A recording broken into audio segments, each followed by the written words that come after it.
Hech bir insonni johil deb hisoblab haqorat qilmang.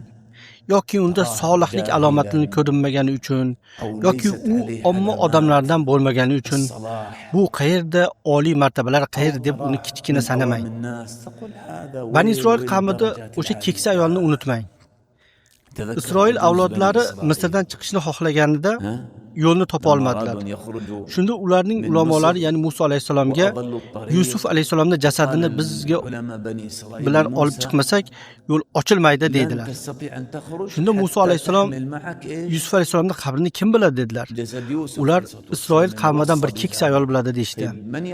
Shunda u ayol men sizlarga aytaman dedi. Ular nega bizga aytmaysan? Biz Fir'avndan qutulishimiz kerak dedi.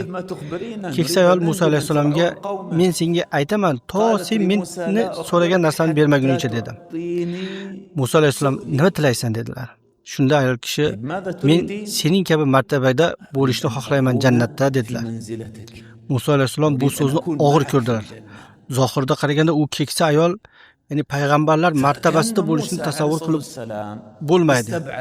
Shuning uchun Musa alayhisalom jim qoldilar. Shunda Alloh taolo unga vahiy qilib dedilarki, uni so'raganini ber. U hech narsa emas, balki ehtimol u ayolning sidqi, sof muhabbati va chin ixlosi sababli bo'lgandir. Chunki inson kimni sevayotgan bo'lsa, o'sha bilan birga bo'ladi jannatda. Allohu akbar. Bu siddiqlikda olib boradigan oson eshik. Inson sevgani bilan birga bo'ladi. Qalbdagi ixlosi va chin muhabbati uni yuksak martabalarga yetkazadi. Payg'ambarimiz sollallohu alayhi vasallam ham Robi ibn Ka'b al-Aslamiyga shunday degan edilar. Ya'ni Robiya siz bilan jannatda hamroh bo'lishni xohlayman degan edi. Payg'ambarimiz unga nima vasiyat qildilar? O'zingga ko'p sajdani lozim tut dedilar. Mana shu siddiqlik yo'li. Payg'ambarlar bilan birga bo'lishni istaysanmi? Ko'p sajda qil. Dunyoda Allohga yaqin bo'l. Shunda Alloh seni oxiratda o'ziga yaqin qiladi dedilar. Chunki banda Robbisiga eng yaqin holati unga sajda turgan vaqtidir.